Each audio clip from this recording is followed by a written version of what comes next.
Alright guys, we are back with this beauty. This vehicle came in with some upgrades. We have put a smaller pulley. So this one, just to give you some perspective, it was a 9 pounds of boost.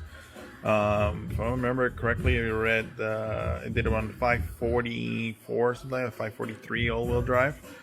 9 pounds. This is set up here. We also did another one. It was at 11 psi. It was around like 586 from what I remember correctly. That had some transmission challenges. So with that knowledge, we actually decided to upgrade the transmission. This transmission now has a stage 2 ATS clutch kit and a pure billet torque converter.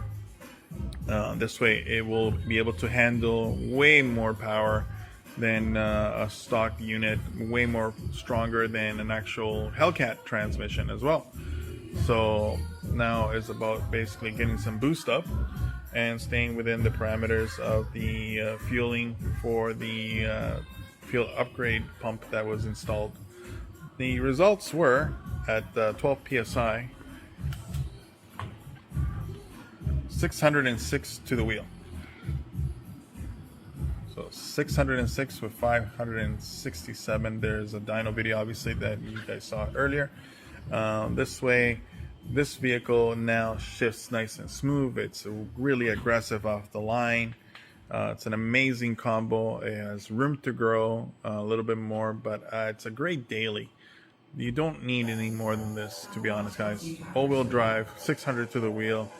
What used to be a 5.7 Grand Cherokee now has a Hellcat short block. Amazing. This and much more available at CJR Performance.